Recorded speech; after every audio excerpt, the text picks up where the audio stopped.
damai dalam firman-Nya,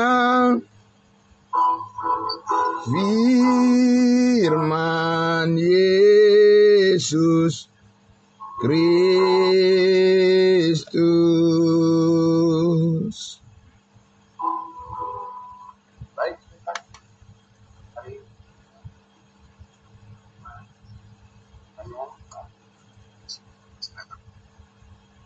Ya, puji Tuhan. Terima kasih. Terima kasih hambanya Pak Pendeta Pardosi.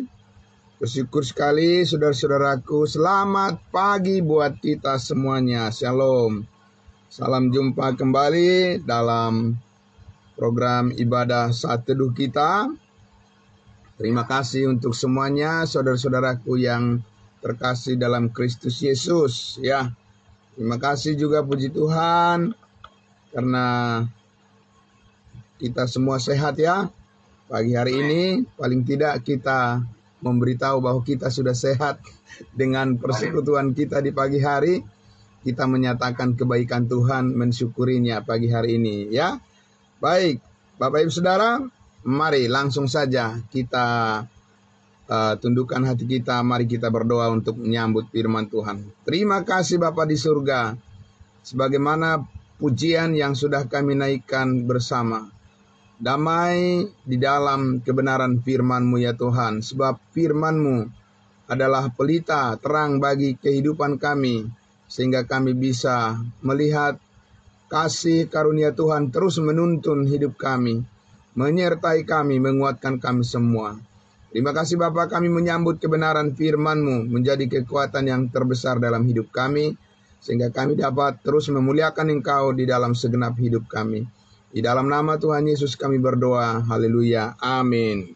Amin. Ya, semakin menyenangkan saja Bapak Ibu Saudara di saat kita terus dalam kesetiaannya, kesetiaan Tuhan untuk bersama-sama kita mendengarkan, menyimak dengan baik ya, secara lebih terperinci lagi ya, saudara-saudaraku, kebenaran firman Tuhan, sehingga kita tidak akan begitu mudah lagi digoyahkan oleh rupa-rupa macam-macam ya, pengaruh atau hal-hal yang tidak baik, yang tidak positif dalam kehidupan kita.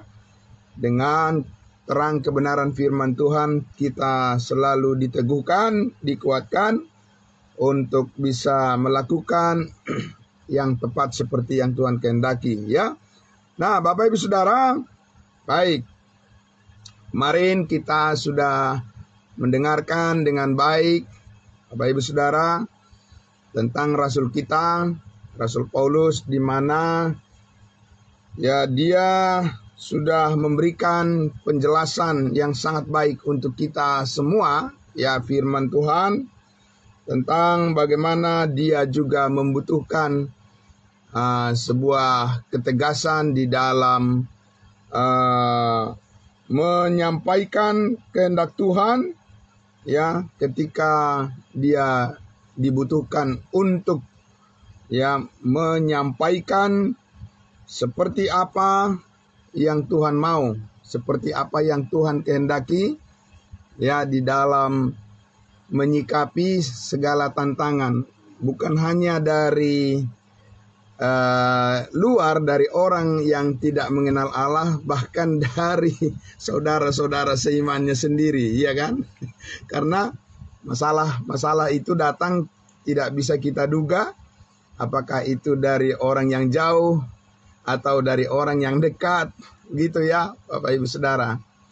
Tapi kita sudah lihat kemarin bagaimana Rasul Paulus itu memberikan gambaran, dan ada satu yang sangat menarik di situ.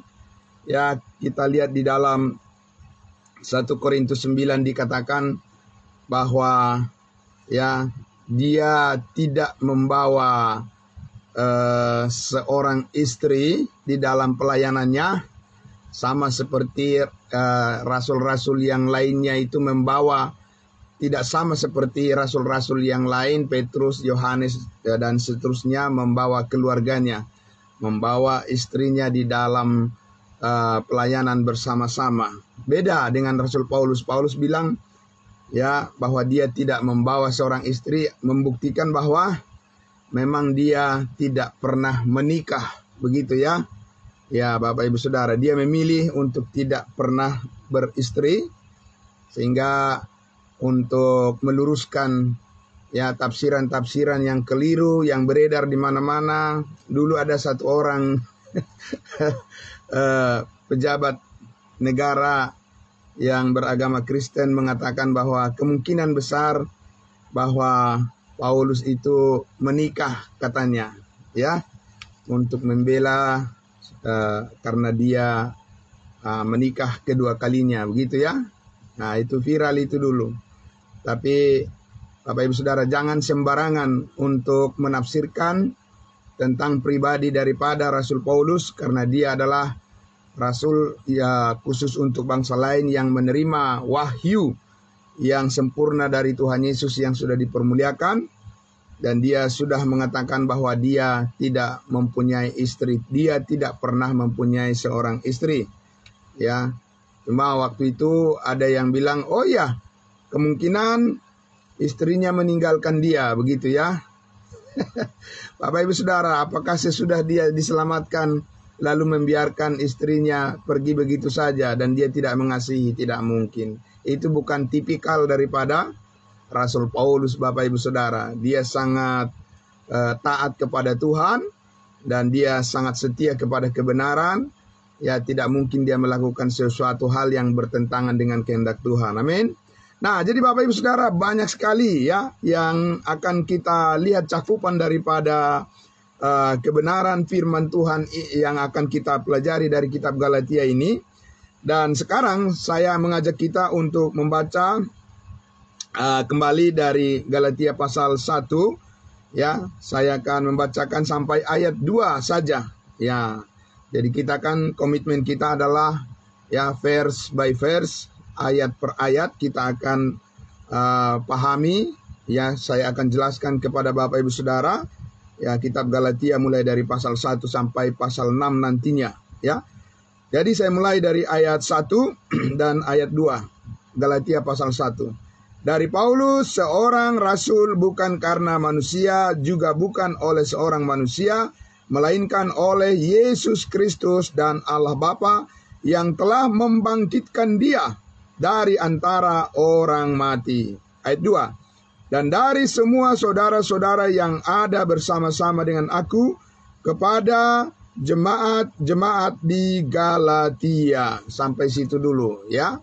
Jadi Bapak Ibu Saudara yang dikasihi Tuhan Yesus, jadi ketika Paulus mengirim surat kepada jemaat Galatia ini, dia tidak sendiri ya Bapak Ibu Saudara. Dia selalu disertai oleh saudara-saudara seiman yang setia di dalam tim pelayanannya, ya. Dan itu sebabnya kita lihat bahwa meskipun jemaat Galatia ini sangat mengecewakan hati Paulus, karena itulah tujuan daripada surat Galatia ini dikirim untuk meluruskan pengajaran yang keliru ya yang diterima oleh jemaat Galatia ya belakangan, begitu ya, karena mereka lebih mendengarkan pengaruh daripada pengajar-pengajar yang keliru, pengajar-pengajar yang ya boleh dikatakan yang sesat, sehingga jemaat Galatia ini, Bapak Ibu Saudara, dalam perjalanan kehidupan mereka sebagai orang-orang percaya, orang-orang kudusnya Tuhan, mereka menjadi sangat mengecewakan. Nah, Bapak Ibu Saudara, jadi di saat pun seperti itu, artinya ya di saat pun orang-orang yang kita harapkan terkadang harus mengecewakan, tapi jangan lupa pasti ada orang yang menyertai kita atau yang bersama-sama dengan kita, yang bisa menjadi sahabat, menjadi teman, untuk sejalan di dalam menyuarakan kebenaran itu. Amin. Jadi kita tidak akan sendiri, Bapak Ibu Saudara. Ya, lagi pula ya, Tuhan akan terus menyertai kita dan menguatkan kita dan memberikan kita hikmat supaya ketika kita menghadapi masalah-masalah pun, baik pun dari orang yang paling terdekat dengan kita, ya Tuhan punya cara untuk menghiburkan hati kita, membesarkan hati kita, sehingga kita tidak mudah untuk menyerah atau tidak mudah dengan begitu saja kita menghindar dari persoalan-persoalan, kita hadapi dengan penyertaan kasih Tuhan. Amin. Nah, Bapak Ibu Saudara yang dikasihi Tuhan Yesus, nah pagi hari ini saya ingin menjelaskan dengan tema jemaat orang-orang kudusnya Tuhan di Galatia, ya, jemaat orang-orang kudusnya Tuhan di Galatia. Nah, di dalam Alkitab, Bapak Ibu Saudara, Alkitab berbahasa Indonesia, tidak ada di satu kata pun menyebut gereja, ya. Yang ada adalah jemaat, ya, di ayat 2 tadi. Dan dari semua saudara-saudara yang ada bersama-sama dengan aku, kata Paulus, kepada jemaat-jemaat di Galatia. Saya tidak tahu kenapa penerjemah Alkitab bahasa Indonesia tidak mau menggunakan kata gereja, ya. Jadi mereka kalau di Alkitab berbahasa Inggris jelas ada church, ya, church. Jadi dalam bahasa Yunani disebutnya eklesia. Nah, tapi bahasa Indonesia, Alkitab bahasa Indonesia hanya mengambil menerjemahkan dengan kata jemaat, jemaah atau jemaat-jemaat. Nah, ya. Nah, jadi di sini kita lihat Bapak Ibu Saudara, jemaat atau gereja, church atau eklesia, itu artinya adalah sekelompok orang yang dipanggil keluar dari kegelapan kepada terang. Ya. Nah, itu gereja, church. Ya, bahasa Indonesia disebutnya jemaat. Nah, jadi Paulus di sini menunjukkan surat Galatia ini, firman Tuhan ini kepada jemaat-jemaat. Jadi dalam bentuk jamak, bukan hanya satu jemaat lokal ternyata di Galatia itu, Pak. Jadi ada banyak jemaat Tuhan, jemaat kudusnya Tuhan di Galatia itu, karena Galatia itu adalah sebuah provinsi, ya, jajahan dari Kekaisaran Romawi, provinsi yang sangat luas. Dan Galatia ini sekarang itu ada di posisi negara Turki, ya. Jadi presidennya Erdogan tuh, ya. Jadi Galatia itu adalah sebuah provinsi yang dikuasai oleh pemerintah Kekaisaran Romawi pada waktu itu, dan itu posisinya berada di Turki, negara Turki. Dan Paulus juga, ya, masa kecilnya itu ada di Turki, di Tarsus namanya, ya, nama kampungnya Rasul Paulus ini.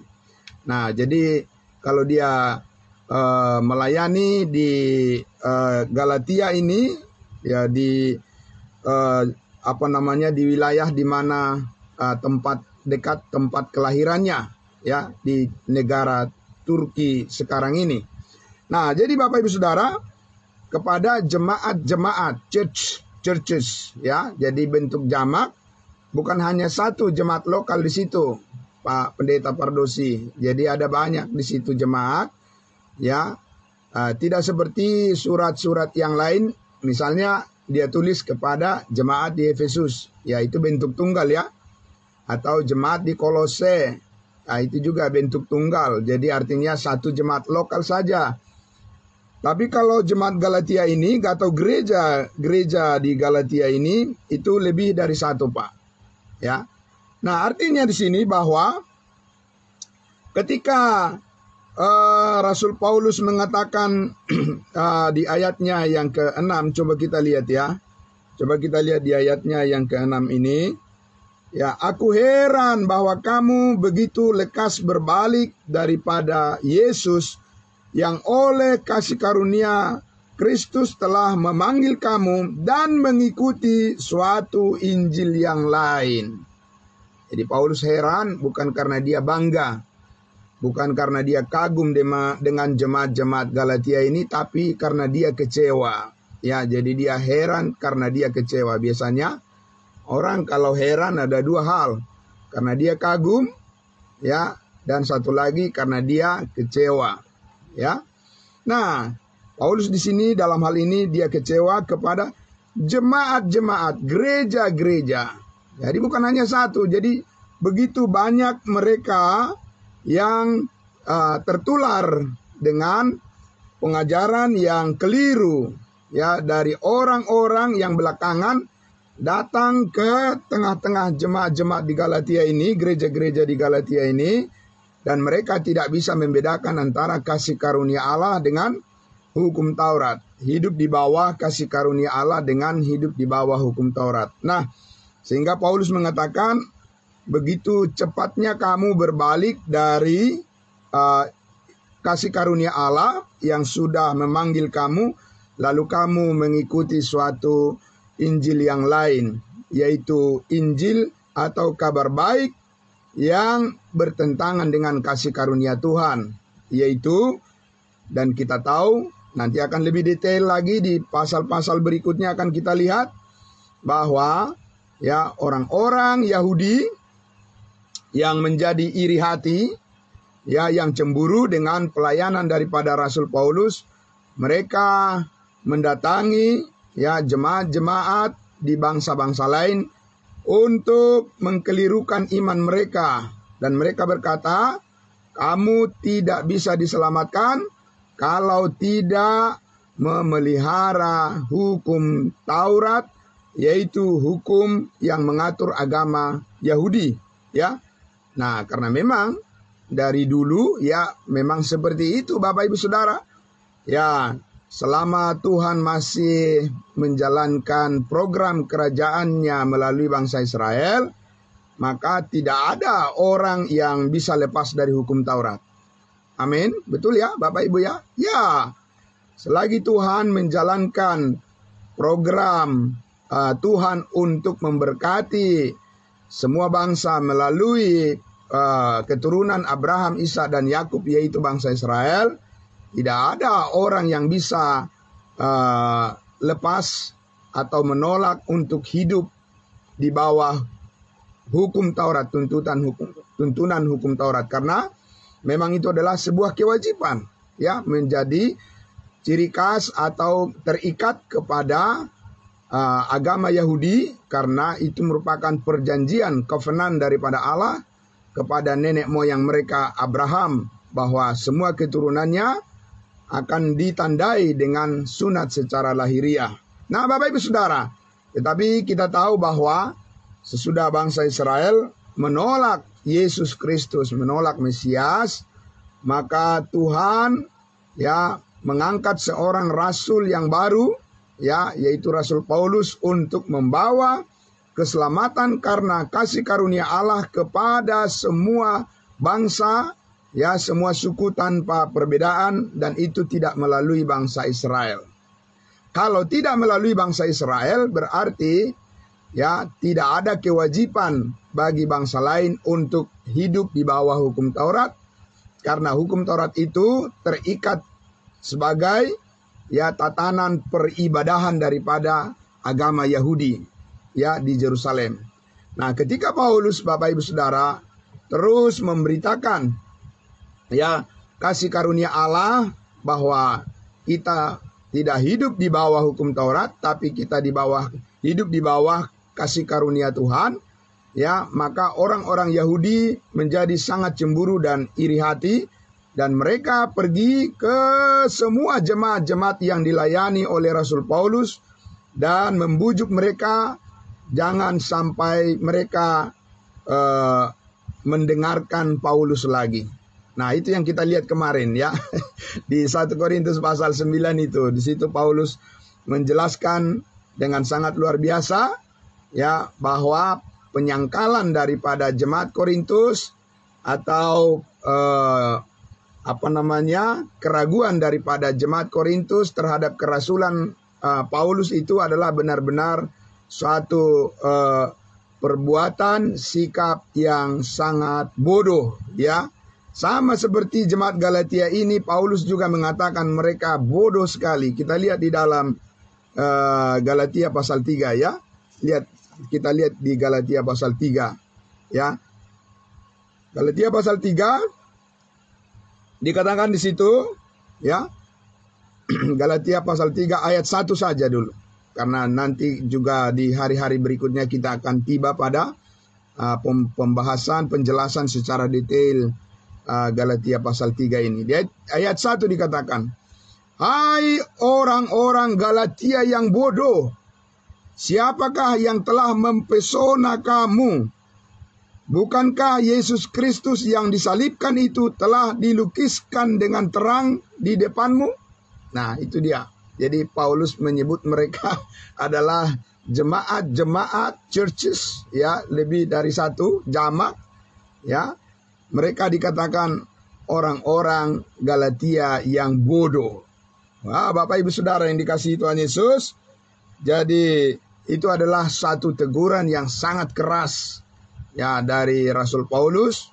Bukan karena Paulus tidak mengasihi mereka, justru karena Rasul Paulus sangat sayang kepada jemaat Galatia ini, makanya mereka ditegur untuk hal yang sangat prinsip, harus ada ketegasan. Amin.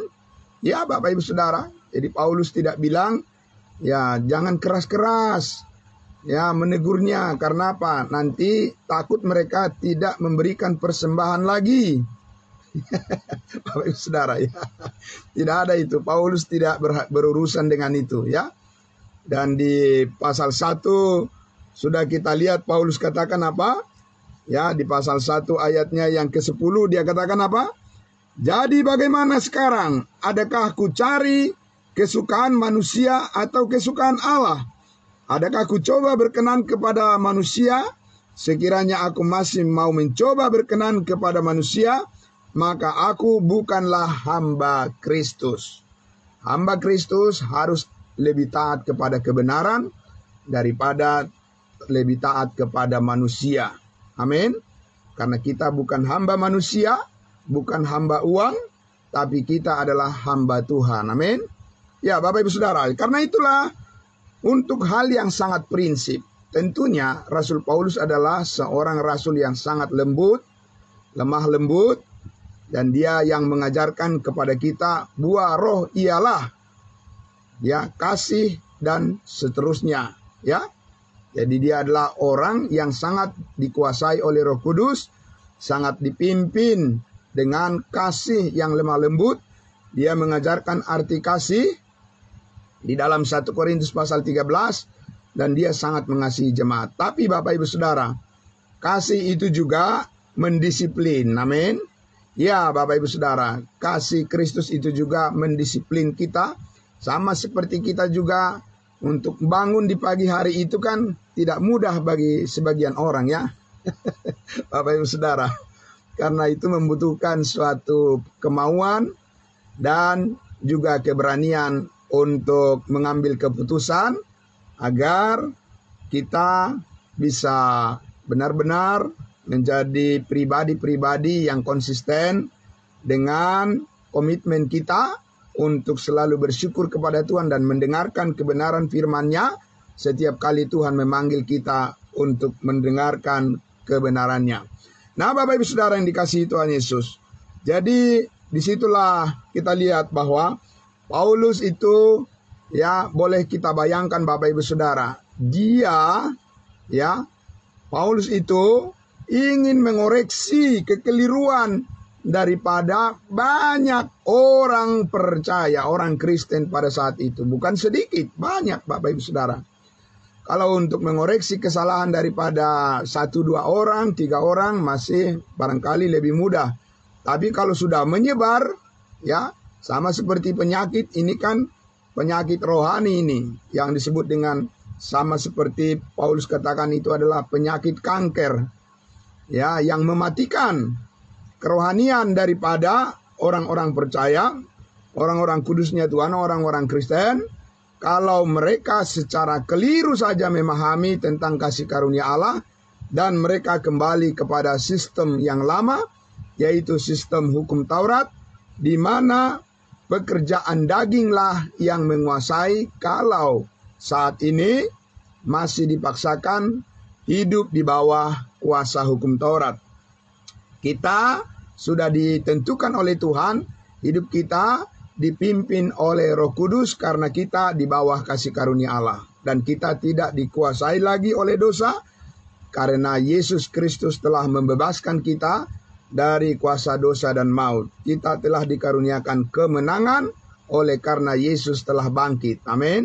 Dan telah naik ke surga, telah dipermuliakan. Bapak Ibu Saudara yang dikasihi Tuhan Yesus. Jadi di sini kita lihat bahwa yang sangat menyedihkan apa, Bapak Ibu Saudara? Yang sangat menyedihkan bagi Rasul Paulus adalah oleh karena ya tadi sudah dikatakan di Galatia pasal 3 itu, ya, saya baca sekali lagi. Hai orang-orang Galatia yang bodoh, siapakah yang telah mempesona kamu? Ya, kata mempesona di sini adalah menyihir, gitu ya. Seperti mereka itu disihir gitu ya.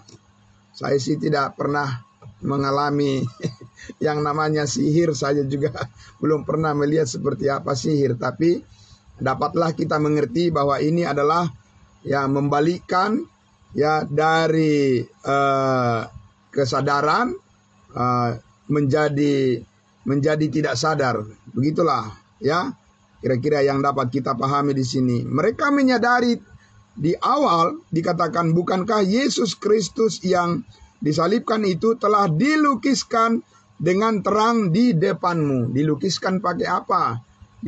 Dilukiskan pakai gambar-gambar seperti di kalender-kalender tanggalan. Yesus Kristus tidak, Bapak Ibu Saudara. Yesus Kristus sudah dipermuliakan sebagai Tuhan, tidak bisa dilukiskan dengan gambaran apapun oleh tangan manusia. Tidak bisa.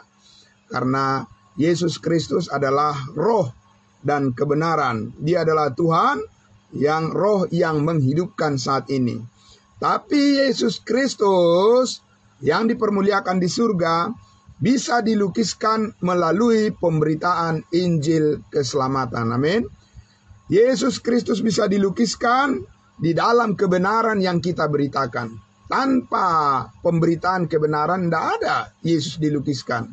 Ya, orang akan hanya berhayal, berimajinasi ya tentang Yesus ya sebagaimana dia memikirkannya.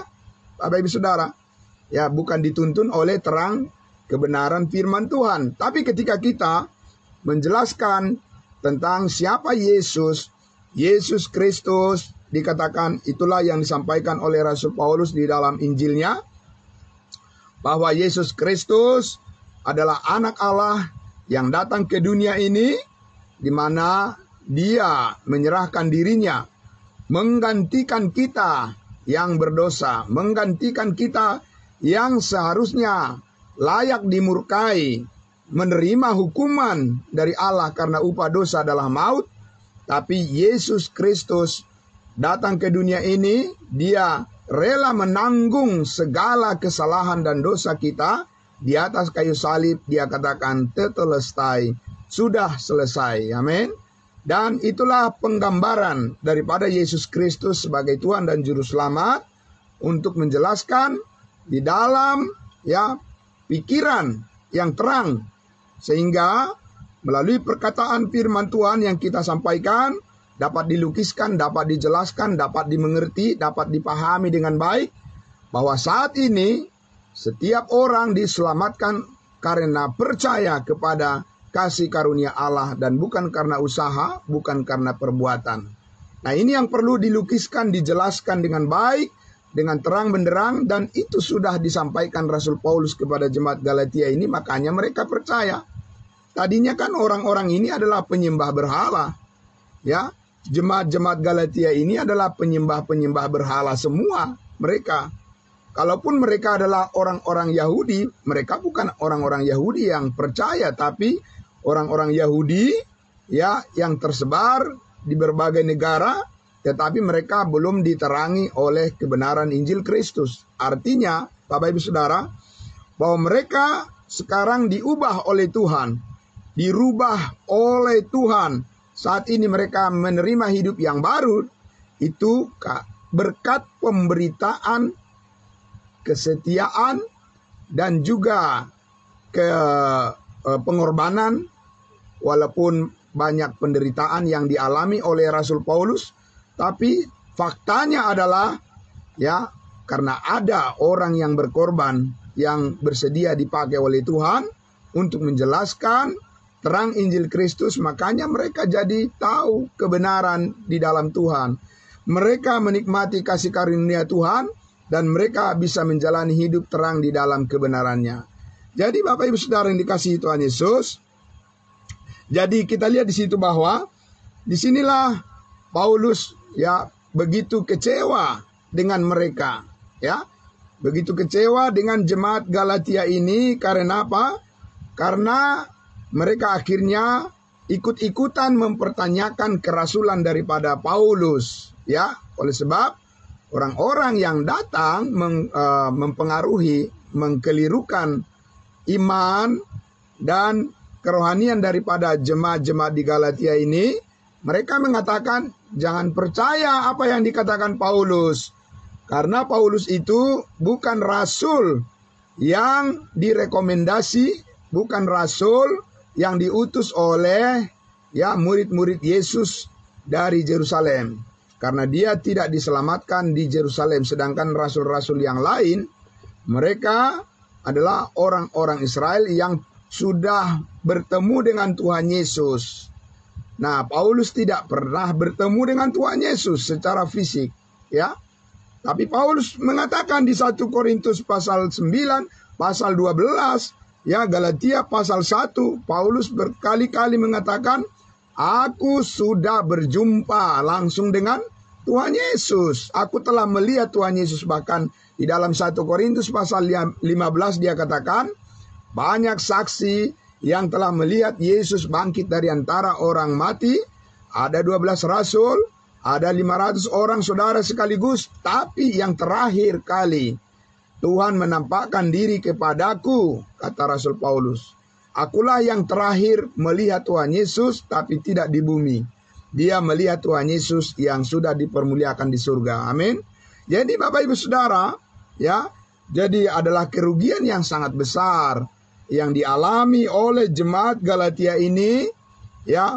Mereka memusuhi Rasul Paulus karena Paulus menyatakan kebenaran kepada mereka, ya, tapi tidak apa-apa. Kita lihat dulu sebagai ayat terakhir saya ajak kita membaca Galatia pasal 4 ayatnya yang ke-13. Galatia pasal 4 ayatnya yang ke-13. Ya, Bapak Ibu Saudara, saya akan membaca sampai ayatnya yang ke-16. Ini sangat menarik, ya. Sangat menarik ini. Di ayatnya yang ke-13 Galatia 4 dikatakan Paulus, kamu tahu bahwa aku pertama kali telah memberitakan Injil kepadamu oleh karena aku sakit pada tubuhku. Luar biasa Bapak Ibu Saudara, ya. Luar biasa Bapak Ibu Saudara. Ya, Rasul Paulus ini yang dulu dia mempunyai karunia-karunia mujizat, karunia-karunia penyembuhan, ya Bapak Ibu Saudara, tetapi secara perlahan karunia itu ditarik oleh Allah daripadanya, dan sekarang dia harus bertahan dengan kekuatan kasih karunia Allah, sebab dikatakan di situ pertama kali dia memberitakan Injil keselamatan kepada jemaat Galatia ini, dia dalam kondisi di mana dalam keadaan sakit pada tubuhnya. Bapak Ibu Saudara, sangat luar biasa. Ya, orang biasanya kalau sudah sakit ya boro-boro memikirkan yang lain, ya kan? Ya, jangan dululah begitu ya, pasti ditunda pemberitaan firman, pemberitaan Injil. Karena apa? Ya, karena dianggap sakit penyakit itu menghalangi, ya, artinya memperberat bebannya. Dan Paulus tidak demikian Bapak Ibu Saudara, karena dia sangat mengasihi semua orang. Amin. Dia sangat mencintai jiwa-jiwa agar mereka diselamatkan, Maka walaupun dalam kondisi sakit, ya, Paulus ini tetap dia pergi memberitakan Injil Kristus. Makanya orang-orang ini diselamatkan, jemaat Galatia ini. Luar biasa Bapak Ibu Saudara, ya. Karena tidak ada motif dia yang lain, tidak ada motivasi dia, ya, memberitakan firman kepada orang lain, hanyalah kerinduannya supaya semua orang mengalami berkat keselamatan dalam kasih karunia Allah. Kita lihat di ayatnya yang ke-14. Sungguh pun demikian keadaan tubuhku itu, yang sakit itu, kata Paulus, yang merupakan pencobaan bagi kamu, namun kamu tidak menganggapnya sebagai sesuatu yang hina dan yang menjijikkan, tetapi kamu telah menyambut aku sama seperti menyambut seorang malaikat Allah, malahan sama seperti menyambut Kristus Yesus sendiri. Luar biasa Bapak Ibu Saudara. Jadi bukan penampilan fisik Paulus yang sangat membuat jemaat Galatia ini terkagum-kagum, tapi karena pemberitaan firman Tuhan yang sangat luar biasa, Paulus melukiskannya, Paulus menjelaskannya bahwa Yesus yang disalibkan itu telah menggantikan kita yang berdosa supaya kita diampuni dari segala kesalahan kita dan kita menerima keselamatan itu secara cuma-cuma, bukan karena hasil usaha kita, bukan hasil perbuatan kita, bukan hasil pekerjaan kita, tetapi itu adalah pemberian Allah yang diberikan secara cuma-cuma kepada setiap orang yang percaya. Jadi Bapak Ibu Saudara, jemaat Galatia ini tidak mempersoalkan Paulus secara fisik lagi. Penampilannya secara fisik tidak dipersoalkan lagi, ya. Ya, Bapak Ibu Saudara, warna bajunya tidak dipersoalkan, dasinya tidak dipersoalkan, jasnya tidak dipersoalkan lagi. Bapak Ibu Saudara, pakaiannya tidak dipersoalkan lagi, ya kan?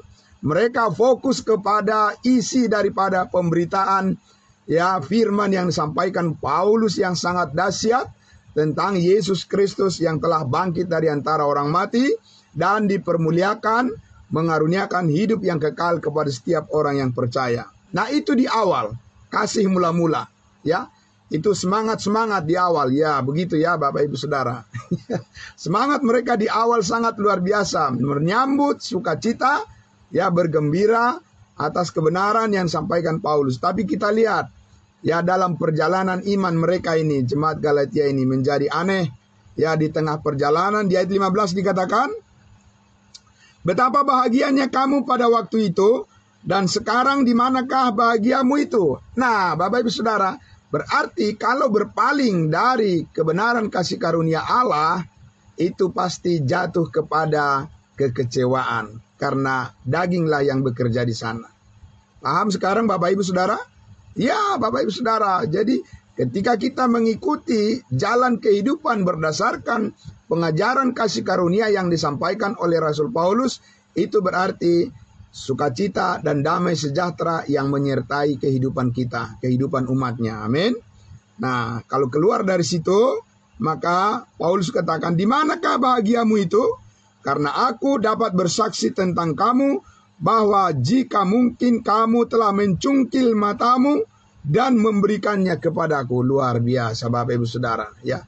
Ya, jadi kalau Paulus mengatakan, maaf ya, ya, kondisi mata saya kurang jelas nih. Oh, enggak apa-apa, ya. Jadi mereka menyambut seperti menyambut Tuhan. Karena apa? Karena kebenaran firman yang disampaikan itu adalah kehidupan yang membangkitkan spirit mereka, semangat mereka untuk hidup memuliakan Tuhan. Sangat luar biasa. Itu di awal Bapak Ibu Saudara, ya. Lalu kita lihat kelanjutannya. Sekarang ayat 16. Apakah dengan mengatakan kebenaran kepadamu aku telah menjadi musuhmu?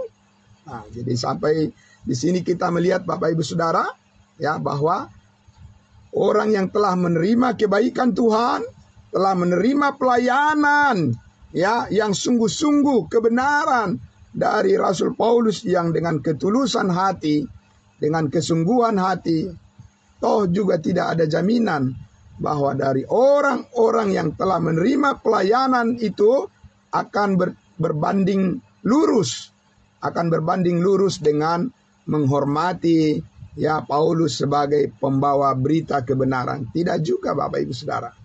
Ya, tapi disitulah Paulus mengatakan, apakah kalau aku mengatakan kebenaran, kamu menjadi benci sama aku? Ya, apakah harus kebohongan yang kubawa baru kita bisa menjadi teman? Tidak mungkin Bapak Ibu Saudara, amin. Tetaplah memberitakan kebenaran, bagaimanapun respon orang lain, ya masing-masing sudah punya bagiannya, amin. Dan ingat Bapak Ibu Saudaraku yang dikasihi Tuhan Yesus, diberkatilah seperti jemaat Filipi, ya Paulus mengatakan kamu adalah mahkotaku, ya karena dimanapun aku berada, kamu selalu menyertai aku di dalam memikirkan pemberitaan kasih karunia Allah. Kamu selalu ambil bagian di dalam pelayanan bersama. Amin. Itu adalah bukti kasih Tuhan yang terjaga, yang terpelihara, kasih karunia Tuhan yang bekerja setiap saat dan membawa kita kepada kedewasaan untuk berbuah, ya, dan menjadi berkat bagi banyak orang, dan kemuliaan hanya bagi nama Kristus Yesus. Bapak Ibu Saudara yang dikasihi Tuhan Yesus, pada pagi hari ini kita sudah sangat diberkati oleh Tuhan, mengajarkan kepada kita bahwa tetaplah setia kepada kebenaran kasih karunia Allah, sebab Yesus Kristus yang sudah lebih dulu setia kepada firman-Nya untuk memberkati kita sekarang, esok, dan sampai selama-lamanya. Tuhan akan selalu menyertai kita semuanya. Amin. Bapak Ibu Saudara, demikian kebenaran firman Tuhan yang dapat saya sampaikan di pagi hari ini. Kita dengarkan dengan baik dan bersyukur kepada Tuhan. Kita tetap dimotivasi untuk melakukan pekerjaan kita. Tetap semangat. Amin. Karena penyertaan kasih Tuhan akan terus memampukan kita dan memberikan kita damai sejahteranya. Amin. Puji Tuhan. Mari kita berdoa. Bapa di dalam surga, terima kasih Tuhan. Kami dapat belajar ya Tuhan, bagaimana tetap setia konsisten dengan kebenaran dan senantiasa bersandar kepada anugerah-Mu. Kami percaya Tuhan Yesus, firman-Mu yang melatih kami, mendidik kami. Firman-Mu lah yang memanggil kami untuk terus memberikan hati kami, agar hidup kami dapat kami persembahkan secara tepat, seperti yang Kau kehendaki, dan apa yang kami lakukan berhasil di dalam Tuhan. Terima kasih Bapa dalam surga, diberkati semua saudara-saudara kami, baik yang mengikuti di ruangan Zoom meeting, semuanya, jemaat kudus-Mu Tuhan, dan juga saudara-saudara kami yang mengikuti dari live streaming Facebook, maupun sebentar yang ada di YouTube. Kami doakan semuanya, Tuhan memberkati mereka semuanya, berikan kesehatan yang baik, dan juga semangat untuk terus melaksanakan panggilan tugas kami masing-masing di dalam penyertaan kasih Allah Bapa di surga, dari Yesus Kristus, dan persekutuan di dalam Roh Kudus senantiasa memberkati, menyertai kita sampai selama-lamanya. Terpujilah Bapa di surga, di dalam nama Tuhan Yesus kita bersyukur semuanya. Haleluya. Amin. Amin. Terima kasih saudara-saudaraku semuanya. Ya, saya kembalikan kepada hambanya Bapak Pendeta Pardosi. Sekali lagi selamat pagi, salam, salam kudus buat kita semuanya. Tuhan memberkati. Amin. Jumpa lagi besok pagi ya.